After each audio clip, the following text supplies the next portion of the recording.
Saka, owing to the impending arrest of the three senators that have just mentioned, Kakamega Senator, Samburu Senator, and also the Bomet Senator. So as you're seeing on your screen right now, that is a special sitting that is currently underway at the Senate Assembly. This is the 9th sitting that is happening within a span of 2 months after the previous eight sittings failed. Senators failed to agree on the best formula on how to share revenue amongst the 47 counties. 18 counties stand to lose money that will be diverted to 29 counties. So I'd like us to cross over live to the Senate Assembly and listening to what this Senator Mutula Kilonzo is saying. Unless we have constitutional reform. Mr. Speaker, although Senator Orengo did not succeed on that day on the adjournment, this country has changed and we have a new constitution. Mr. Speaker, we will not proceed today unless we have those three senators. If we have to sit on this table, we will sit on it. Because, Mr. Speaker, I am in this Senate. Mr. Speaker, I was elected in this Senate because one person who was a member of this Senate was found dead on his bed, Senator Mutula Kilonzo, my dad.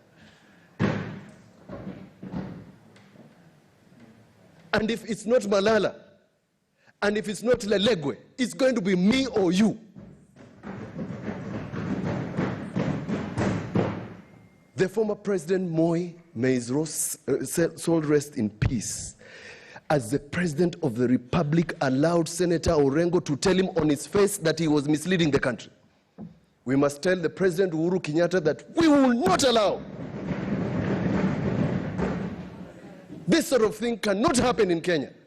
In 2020, Mr. Speaker, we are calling upon you to adjourn this House.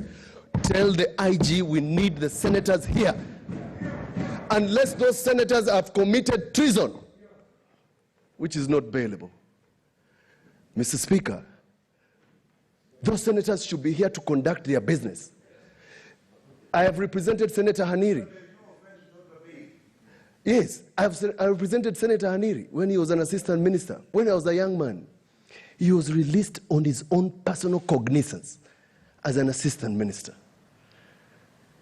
Even if there was an offense committed, those gentlemen can come here and we will represent them in court. But if my good friend and the person who calls me my father, Senator Orengo, who is here, and Fogisio, who allowed this special sitting, is going to allow this sort of thing to continue, Mr. Speaker, there is no reason why we are a legislature. We should call ourselves members of county assemblies. It is extremely upsetting, Mr. Speaker, that senators have to hide. People have to switch off their phones so that you are not traced by the police. When did this become a police state? When Senator of Nairobi, Sakaja, we raised a concern here. I know Senator Kangata had an issue about what happened to him. But this is exactly what we were saying, that when one member of this House is in trouble, Mr. Speaker, it doesn't matter what agenda it is, it doesn't matter who is winning. What matters, Mr. Speaker, is that we are together in this House to do the business of this country. Nobody is doing his personal business here. Mr. Speaker, I second this motion that we adjourn this business until we get confirmation. Mr. Speaker, who knows? While we are conducting this business, what is happening to Senator Lelegwe? He could be found in Ngong Forest. They could inject him with something and kill him slowly. I have seen the pain of death. I have smelt death. I have seen what happens when somebody gives you poison.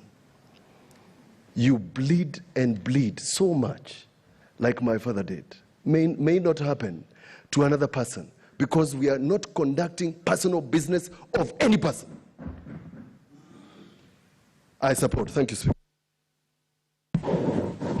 Honorable Senators, I now propose the question, which is that the debate be now adjourned. Senator Haniri. Mr. Speaker, I stand to support this motion in the strongest terms possible. Mr. Speaker, we cannot sit here and continue with debate on the formula for revenue allocation when three of our colleagues are under arrest and we do not know why they are under arrest. It is not a coincidence, Mr. Speaker, that all the three are members of Team Kenya, and I hope you understand what I mean by Team Kenya. It is not a coincidence. Mr. Speaker, what is happening in Kenya today is unfortunate, it is sad, it is most absurd. We must condemn this in the strongest terms possible. Mr. Speaker, what we are witnessing is what used to happen in the years ago when some of us were younger. And I remember, Mr. Speaker. What's your point of order, Senator Uta?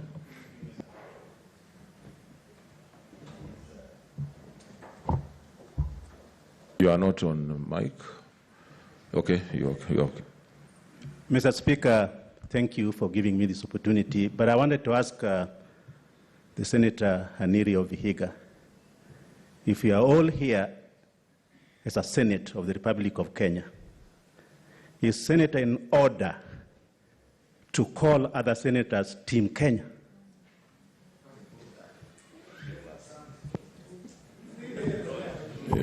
Mr. Speaker, you will agree with me that that is frivolous. It's not a point of order, but it's for you to rule. It's not me. That is a frivolous point of order, Mr. Speaker. The Honorable Senator knows exactly what I'm talking about, but I leave it to you to rule, Mr. Speaker, whether it's a point of order or not. Maybe use terminologies that are familiar to all members.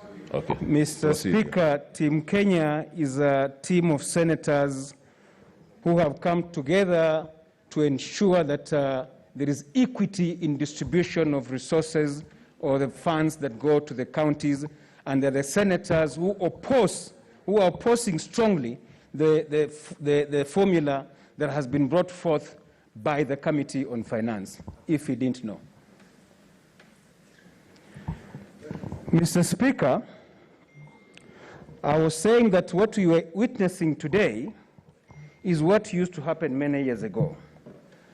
And I want to remind the government of the day that there are Kenyans who fought with their blood and sweat to ensure that there is democratic space in this country and there's a freedom of expression. Mr. Speaker, my senior James Orengo here, Senator for Siaya, was among those Kenyans. I'm sure it will pain those Kenyans who fought with their blood and sweat to ensure that we enjoy the liberties that we enjoy at the moment, to see what is happening. My friend James Orengo, I hope you will stand with us to ensure that we adjourn this House until our colleagues are produced and are here to participate in the debate. Mr. Speaker, as senators, we must stand with our colleagues, Senator Malala, Senator Lelegwe, and Senator Langat, because today it is them, tomorrow it may be you. Mr. Speaker, I want to tell the government of the day that no amount of intimidation will make some of us change our stand on this matter. In fact, what they are doing is making our resolve even more stronger. I wish they used a better way to convince some of us. We are not going to relent. We will remain firm to ensure that there is equity in this country. We demand for the release of the 3 senators who have been arrested, Mr. Speaker. Thank you. Senator Sakaja.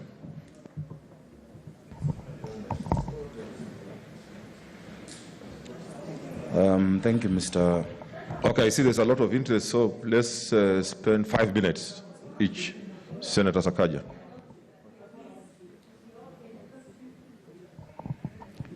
Thank you, Mr. Speaker. Mr. Speaker, I beg to support this motion of adjournment. Mr. Speaker, a few weeks ago, when I raised concerns about my own security, I think members didn't take it seriously, especially the leadership. Mr. Speaker, this morning, I have seen the exact same vehicle that I said had been trailing me, the Isuzu D-Max, outside Senator Langat's house. The exact same vehicle, with the same officers. Mr. Speaker, I don't know why today they didn't look for me. Maybe it's because I preempted it in the last sitting. But, Mr. Speaker, this is extremely serious. Before we adjourned last time, Mr. Speaker, I had said that indeed Article 1 provides sovereignty of this country, of the people, is expressed directly or through their representatives. The work we do in this House, Mr. Speaker, is so sacrosanct in our constitutional makeup that, Mr. Speaker, we cannot allow Parliament to be desecrated. Mr. Speaker, this is one of those occasions where I would expect Senator Pogisio and Senator Orengo, no matter how you look at this matter before us, to say for the sake of what the Senate is, or what Parliament is, no matter which side of the coin you're looking at this debate, Mr. Speaker, that we must uphold and we must defend this institution, Mr. Speaker. Mr. Speaker, I know that wherever Senator Malala is, wherever Senator Langat is, wherever Senator Lelego is, the intention of the arrest is clear and it is obvious to everybody. Mr. Speaker, throughout this weekend, if you ask even the members who are supporting the amendments we brought, and I told them that throughout this weekend what I was working on and what we were working on was a unanimous vote of the Senate, that indeed we could be able to agree on this matter. Mr. Speaker, I have sat and I have looked at the eye. I have faced my tormentors. I have looked at them in the eye. And they have realized that we are splitting hairs about nothing. That indeed we are going to agree. Of course, Mr. Speaker, some unsavory statements made by one of our colleagues scuttled the process during the weekend. But, Mr. Speaker, we cannot lose our country. We cannot lose our country, Mr. Speaker. We cannot allow people to live in fear. Mr. Speaker, I stopped switching off my phone. It is on. I told them, wherever you are, come and get me. Arrest cannot... Mr. Speaker, there's nothing as bad as a leader who's a coward. I said, come and get me wherever you are. Let me face the law, whatever it is. But, Mr. Speaker, the sovereignty of 4.3 million Nairobians who elected me in this House by 1 million votes is more important than my own convenience. So, Mr. Speaker, I want to urge my colleagues here. I want to urge senators, no matter how you voted, no matter how you look at this matter, we must stand united. Senator Kangata, you're the whip of the majority, the entire majority. Senator Pogisio, you're the leader of the majority, the entire majority. Senator Orengo, you're the leader. Mr. Speaker, you're the speaker of this entire House. I know we've said things over the weekend. I will not repeat through this mic. But, Mr. Speaker, all of us are yours. I urge you, Mr. Speaker, because the standing order says until a future occasion, that this morning sitting, Mr. Speaker, be adjourned until those members are produced in this House. And from the authority of your chair, Mr. Speaker, you can even summon the IG to appear here before us now and explain to us, why would you go at 3 a.m. to Senator Malala's house? Is he a witch? Is he a wizard? Is he a night runner? He's a senator of a county called Kakamega. Why would you go at midnight to Senator Langat's house in Nyayo Embakasi, where they've even arrested some of the young people I know from there because they went to protest that injustice? Right now, 10 of them are in a cell in Embakasi, Mr. Speaker. Those are young people I know. So I want to urge colleagues, let us not look at this through the prism of politics. Mr. Speaker, before this has happened, we have said very well that, Mr. Speaker, this is not about 2022 politics. It is not about who you support for presidency. I support President Uhuru Kenyatta. Those who are doing this, Mr. Speaker, I choose to believe are not doing it with his instructions. President Kenyatta, you're listening to me, I know. Instruct your officers. Senator Chilayako.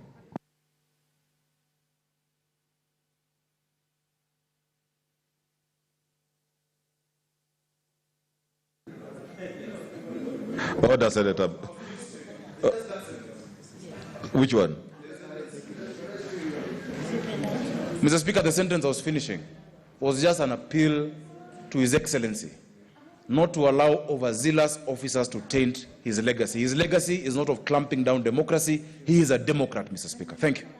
Okay, Senator Chilayako. Thank you, Mr. Speaker. Mr. Speaker, I came this morning to attend a special sitting, and I actually came thinking that we would do justice to this formula that has preoccupied ourselves, that has preoccupied the minds of senators and the minds of Kenyans, and it has many anxieties. Now, Mr. Speaker, yesterday I spent a lot of my time praying at home and praying that we would find a solution today. Now, Mr. Speaker, it does appear that this issue, as urgent as it is, has many pitfalls. It has many challenges. It has many difficulties. I have enormous sympathy for any colleague in difficulty. I have been through such difficulties myself, and I am a product of liberation of this country. I have not written my story as yet because there is a distance to travel, and I hope I will continue traveling that distance. When I was in the university many years ago, I fought for the return of SONU. Those young senators who are here, like Murkomen, may not have been there, but SONU had been banned. And I was among the people who were fighting for it so that it would represent us at the university, and eventually I became a student leader.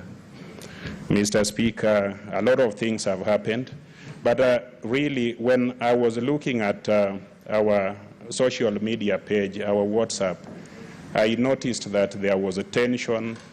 Many members, and including a member I respect, called me feckless, meaning that I was a person who was unreliable, a person who could not stand on his own. Now, Mr. Speaker, having said that I have sympathy for those of us who are in difficulty, I really do not know what should happen today. The reason I'm stating that, my learned friend, Senator Mutula Jr., has indicated that your predecessor, Senator Ethuro, had ordered that police officers leave the precincts of Parliament. I do not know, and I will be guided by those who will be speaking, whether you assist of authority to order IG, if indeed it is true that he has locked a few senators or is acting on that, to stop doing that, because those may be orders that are away from the precincts of Parliament. If I look at the context in which Senator Ethuro, your predecessor speaker, ordered the removal of those issues, I think it was within the precincts of Parliament where you exercise unlimited authority, only limited by the Constitution. But as we continue debating, I do not know what order you will be able to issue. Or Senator Chariot, what's your point of order?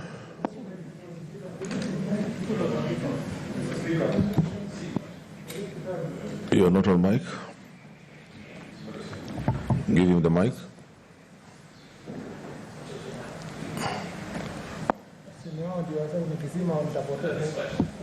Okay. Thank you, Mr. Speaker. I hate to interrupt my good friend and colleague, Senator Dr. Ochila Ayako, but I wish to inform him that those officers that Speaker Ethuro ordered out of the precincts of Parliament had cordoned off this house from the roundabout just before the gate entering National Assembly and the roundabout before Intercontinental. So it was not inside of Parliament, just for his information. Well, I thought Senator Kindiki Kidure, what's your point of intervention?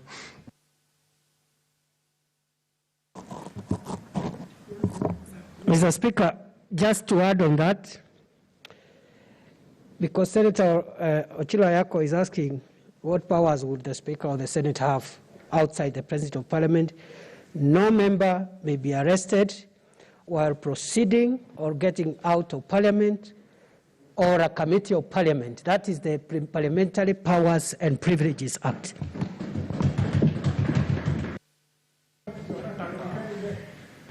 Now, Mr. Speaker, I hope my time had been frozen so that I would be able to make my point. Now, Mr. Speaker, this is a very emotive issue, and this is an issue that we must debate soberly and not sensationalize it. Mr. Speaker, I was making the point that my understanding of the context within which your predecessor made his determination was that it was amounting to an occurrence within the precincts of Parliament or within proximity to the precincts of Parliament. But, Mr. Speaker, having said that, I have also listened to remarks here that are pointing an accusing finger at the President. Probably there will be remarks after I've sat down pointing accusing fingers at many other entities that may not be the subject matter of the request for adjournment or the sharing. What's your point of intervention, Senator Mazayo?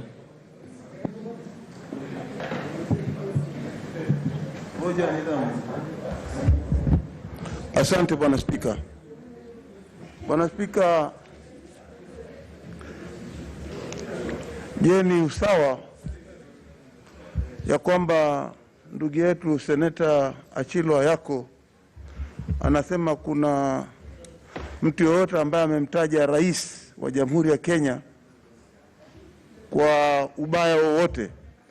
Hapa nilivyosikia mimi ni kwamba hakuna seneta hata mmoja hapa ambaye amemtaja rais kwa njia mbaya, bali kusema ya kwamba tafadhali rais, ikiwa serikali yako hii ama regime yako hii ambayo unataka kuacha legacy inafanya mambo namna hii, kushika watu watatu, Seneta Malala, Seneta Lelegwe na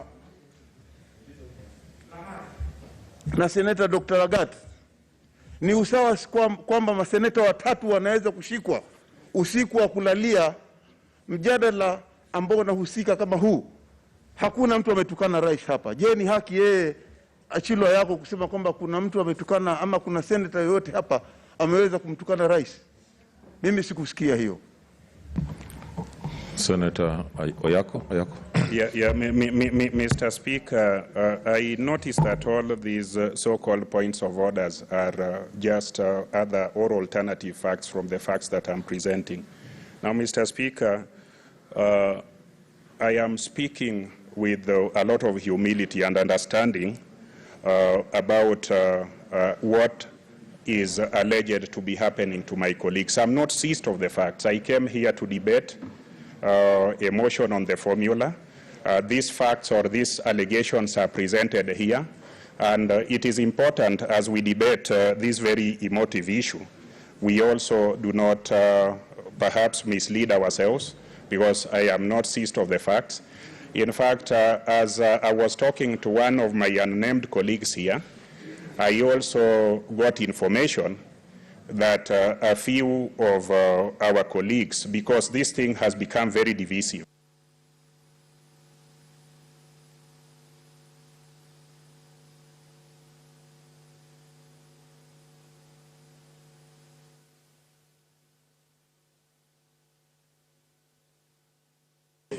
You are off the mic, eh? Okay, your time is up. Senator Kipchumba Murkomen.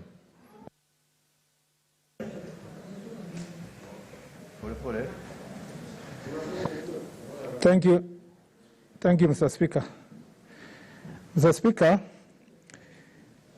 the year was 1642, on 4th of January, when King Charles entered the House of Commons, supported by 400 armed men, in an attempt to seize 5 members who were accused of treason.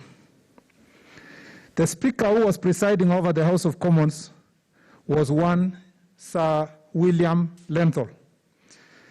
And when Sir Charles, Mr. Speaker, asked Lenthal where the 5 members were, this was his response.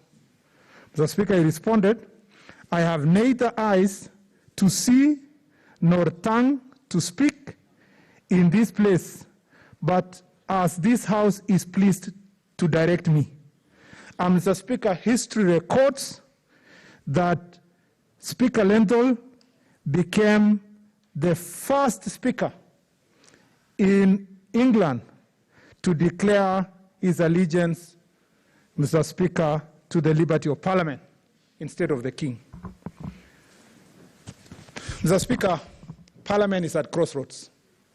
It has nothing to do with the money. It has absolutely nothing to do with division of or county allocation of revenue formula. Mr. Speaker, the motion moved by Senator Cherargei is bigger and larger, Mr. Speaker, than basis for allocation of revenue. I must, Mr. Speaker, say on the floor of this House, I am the first person to defend the right of my brother and my friend, Senator Cherargei, to prosecute, Mr. Speaker, his agenda opposite the one I prosecute in this House. He has a right and constitutional right. The same to Senator Susan Kihika. The same to Senator James Orengo. But this morning, Mr. Speaker, that is not what we are facing as a Senate. We are facing an assault on the constitutional order of this republic. Mr. Speaker, the integrity and the independence of Parliament is, Mr. Speaker, on trial. Mr. Speaker, it is your choice this morning whether, Mr. Speaker, you are going to be subservient, Mr. Speaker, to the authorities that want to undermine the powers and, Mr. Speaker, the constitutional authority of this House, or you will be like Speaker William Lenthal, Mr. Speaker, rule, Mr. Speaker, that this integrity of this House must be protected. Let me confess something, Mr. Speaker, which I have always confessed to Senator James Orengo. And he knows and he can go on record. Some of us came to study law and admire politics because of people like Senator James Orengo. And I've told Senator James Orengo over and over again, Mr. Speaker, I have no doubt in my mind that if Senator Orengo is told to choose between a forced process, Mr. Speaker, that puts our friends in danger, and, Mr. Speaker, the question of protecting the integrity of this House, the choice is obvious. And that choice is in this motion. Because, Mr. Speaker, I didn't sleep last night. Myself and Senator Cheruiyot, plus other members of National Assembly, camped outside the house of Senator Langat. Mr. Speaker, media reports are there. Senator Langat his house is being surrounded by over 20 police officers. At 3 in the morning, Senator Malala called me, and I updated immediately on my Twitter. Mr. Speaker, Senator Malala's house, Mr. Speaker, is being surrounded by 4 DCI vehicles and over 20 police officers. Senator Lelekwe, on his way to these chambers of this House, was arrested, Mr. Speaker, on Riverside. I am shocked. I am shocked that Senator George Achila Ayako, Mr. Speaker, would even contemplate to say he has no facts when those are 3 close senators, one of them deputy minority leader in this House. Can he call, Mr. Speaker, and confirm if these facts are on this, Mr. Speaker, true? Okay, Senator Achila Ayako, what's your intervention? There's a point of order. Now, Mr. Speaker, you have heard my friend Senator Murkomen mention my name. Now, Mr. Speaker... Take your seat, Senator. Mr. Speaker, the facts of a person's arrest must be in police records, must be in OB. Is it in order for him? Because I came here... Yeah.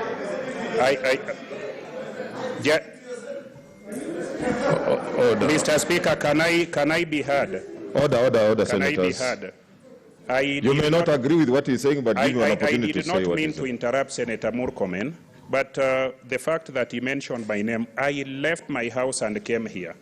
And Mr. Speaker, I have no information, I have no OB information, and I know that there could be truth and there could be untruth. Is it in order for Senator Murkomen to blame me for not knowing when I have no facts? I'm a person of facts and facts alone, like Josiah Bonda by Senator. Mr. Speaker, two things. One, I'd like to ask my friend Senator Ochilo Ayako to go look for a mirror behind your seat, Mr. Speaker, at the bathroom, and see himself if he's still that Sonu crusader for liberty, Mr. Speaker, that he spoke about. Number two, Mr. Speaker, we are honorable senators in this House. We don't lie. We can move a motion on basis of lies. We cannot mislead this House. These facts were brought before the Speaker. These facts are known, they are incontrovertible. Mr. Speaker, let us not belittle this debate. Let us contextualize this debate for what it is. It is about an assault on, Mr. Speaker, parliamentary democracy, Mr. Speaker, and, Mr. Speaker, about the freedoms of this House. Let me concentrate on, Mr. Speaker, concluding by saying this.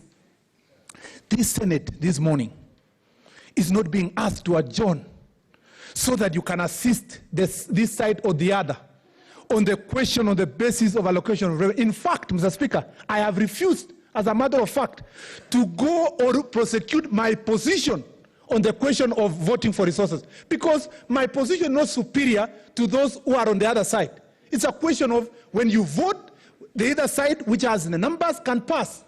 But, Mr. Speaker, to arrest 3 senators, to make it impossible for them to come and make their decision, to subvert the, Mr. Speaker, sovereign right of the people of Kenya under Article 1 of the Constitution, that was donated to Senator Malala, Senator Langat, Senator Lelekwe, to come and exercise on the floor of this House. And for any colleague in this House to support that process, Mr. Speaker, it will be a pity. It will be, Mr. Speaker, the worst day in the Republic of Kenya. I call upon my colleagues, Mr. Speaker, to look at themselves and look at the situation we are going through this morning. Senator Orengo told me on the floor of this House, with Senator Sang and Senator Aaron Cheriot, we were sitting here, said, Mr. Speaker, that revolution hits its own children. That, Mr. Speaker, this House, that, Mr. Speaker, this government was going to be worse to us than, Mr. Speaker, them that were in the opposition then. Mr. Speaker, Senator Orengo now sits in a more privileged position than me. He has, Mr. Speaker, the ear of the president on the government. Mr. Speaker, I want to look at Senator Orengo on the face. Mr. Speaker, it has devoured me, Mr. Orengo. Now it will come for you.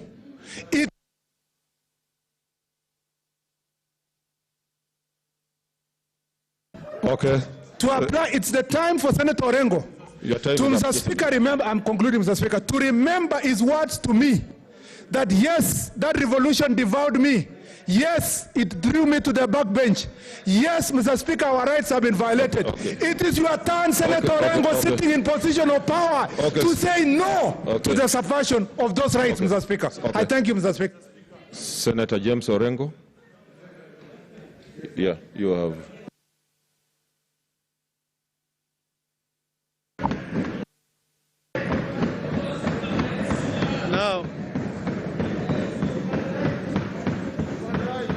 Now, what's your point of order, Senator Ledama? Okay. I have a lot of respect for my brother Moses Kajwang, but we are joking. You know, this corona is real. So I want to just request, my dear good brother, okay, please, go look for a seat somewhere else. Okay. Senator Kajwang observes social distancing. Senator Nyamunga, what's your point of intervention? Mr. Speaker, in my view, I think maybe I know it is your discussion, but it would be good for us, for you to give us time so that we make our points, and then you get the leaders to take a back seat a bit. so that we are also heard, Mr. Speaker, because whatever they say may influence what we have to say. Okay. Is that okay with the leaders? Okay, because I can see they have also, they want to speak. Okay. Okay. Senator Mohamud.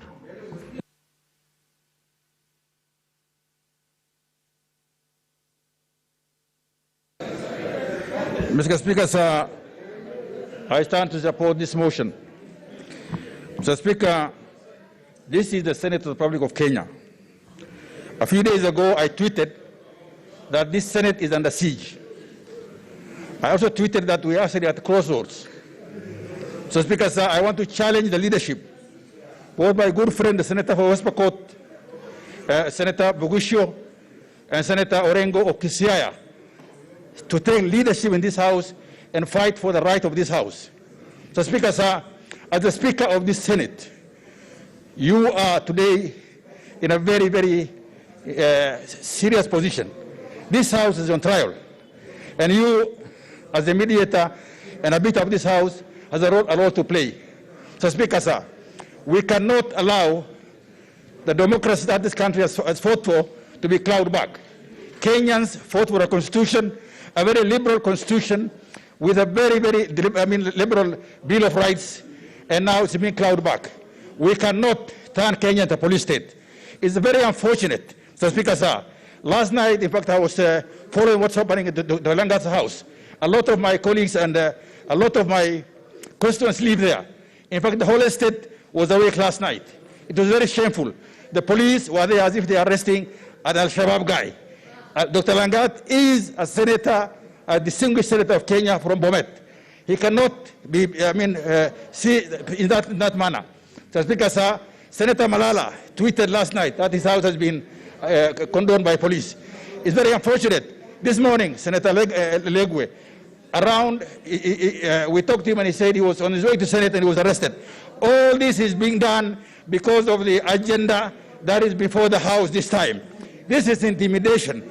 We are here to do our job at the Senate. The Senate of the Republic of Kenya is the only institution mandated to discuss division of, discuss sharing of revenue between counties. Let's consult in low tones. Article 217(1). We are the ones who are mandated. No outsider, whatever position he has, can dictate. So, Speaker, sir, this House is being now used so that we can be intimidated, so that we don't go the wrong way. I assure you, there is no other person outside this Senate who has the mandate to discuss that matter. But what is being done now is to deny numbers. This will not work, Mr. Speaker, sir. Mr. Speaker, it will not work. And this Senate should not succumb to the machinations of a state which is going to use police to actually intimidate its parliament. Parliament is an equal organ of government as the executive.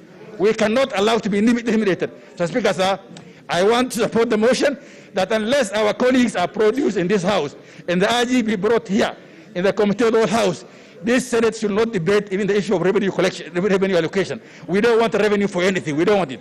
We want freedom. Order, Senators. Freedom. Let's consult in low tones. Freedom is what we want. Order, Senator Kangata. So that the three arms of government function independently. The executive has a job to do. Parliament must do its job. Judiciary be allowed to do. And this, if we continue to swim, Mr. Speaker, sir, we are going to back. In fact, we are feeling with nostalgia for the Moi era. We used to say Moi was the dictator. He is not. We are having problems here now. We expect this government to come to its senses so that, this is what's happening. The police should stop intimidating senators. And I urge my colleagues, this is not a matter of this side or that side. It's a matter for all of us. Let's protect ourselves, protect our dignity, and protect the dignity of the Senate. So, Speaker, sir, with those many remarks, I beg to support. Senator Mogeni from the other chamber.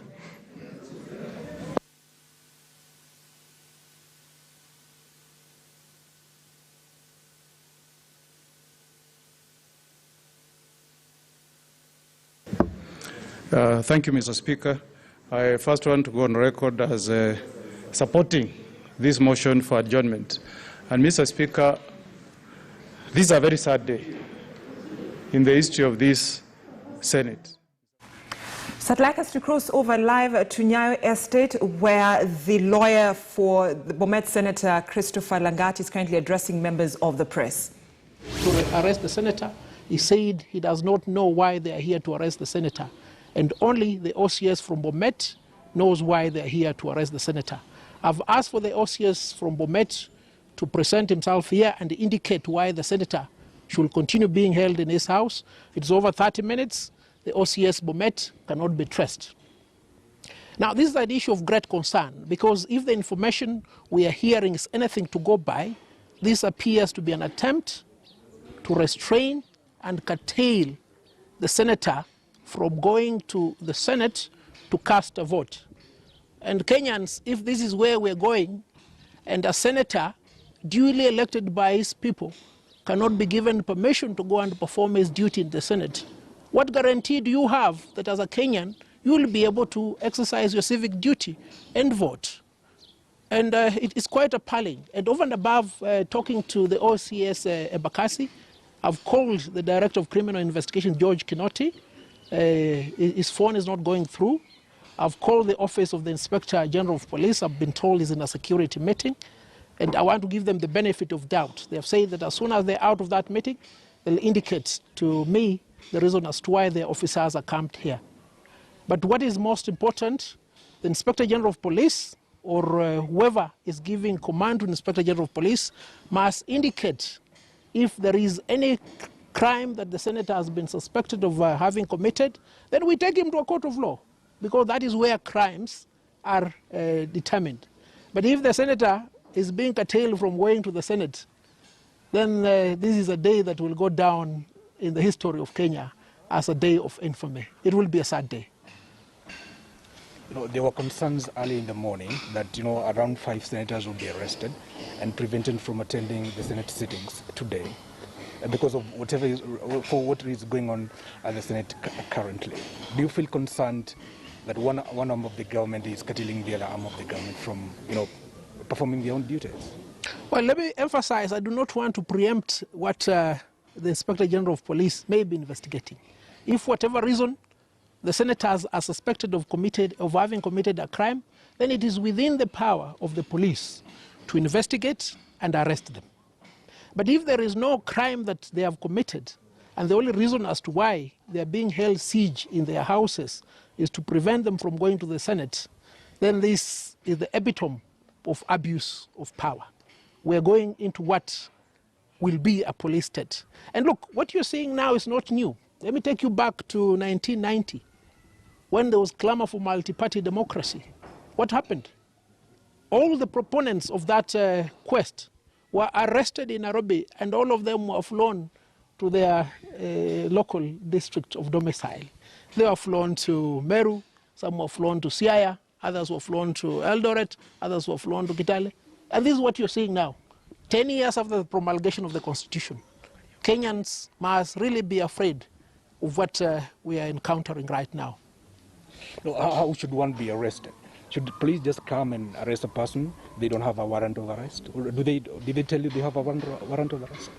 The High Court, Justice Nyakundi sitting in Malindi last year in December, made a ruling that the police are required to call a suspect and notify a suspect that he or she is required to appear before a police station for this and particular offense. You do not just send police officers to somebody's home in the dead of the night. How is the individual supposed to identify whether these police officers are indeed police officers or they are criminals? So for that reason, what we're experiencing now is unlawful, it's unconstitutional. Police ought not to be in this home. And this is a senator, he's a state officer. He's guarded by a policeman. Why not call him and tell him, come to Bomet police station because you're suspected of having stolen cows? Must you send a contingent of 20 policemen to camp in his house to interfere with his sleep, to cause him turmoil and torture? That is the concern that we need to address. What would you, advise the senator? He's just inside. He's going to be here for a long time if the police will not get on. Well, the senator needs to be in the Senate because that is where his office is. So I've asked the OCS Embakasi, Peter Wanyama, to let me know if they want to arrest him, they arrest him right now. We go to whatever police station or we go to court. Or if they don't want to arrest him, we get him into his car, we drive him to the Senate. They can escort us to the Senate if they want to ensure that he doesn't run away after his appearance in the Senate. He's ready to come out? Yes, he's ready to come out. Why should he be afraid of coming out? In his mind, he's not committed any offense. In his mind, he ought to be in the Senate right now, expressing the will of the people of Bomet on a key issue regarding the allocation and division of revenue. How will the people of Bomet be represented in the Senate today if their senator will be held hostage here by policemen? So we'll wait here for a few minutes. Peter Wanyama is here. If he doesn't have any reason to continue holding the senator, then we'll propose that we drive with him to the Senate. And if anything happens to the senator, please remember he's under the siege of the OCS Embakasi, Peter Wanyama. Moses Wanyama, sorry.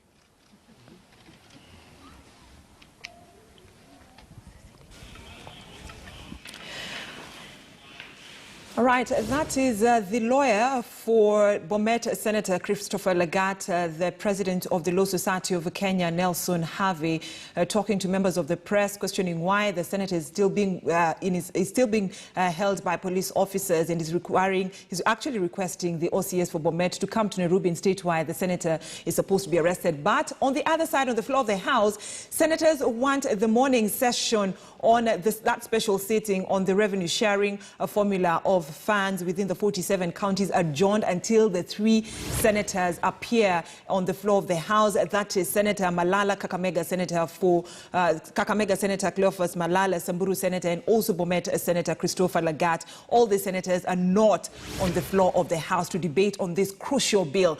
But for now, to continue this coverage in Swahili language, I'd like to hand over to my colleague Cecilia Kesho Madhuva. Na bila shaka ujambo. Si jambo. Msukosuko hapo katika bunge la Seneti, wanasema kwamba wanatishiwa, nyakati ngumu kweli. Wanatishiwa, maisha yao iko hatarini, lakini maseneta wanasema lazima hao seneta watatu wakue katika ni nyumba majumba nyumba hilo. Wawe katika kikao hicho cha Seneti. Kabisa.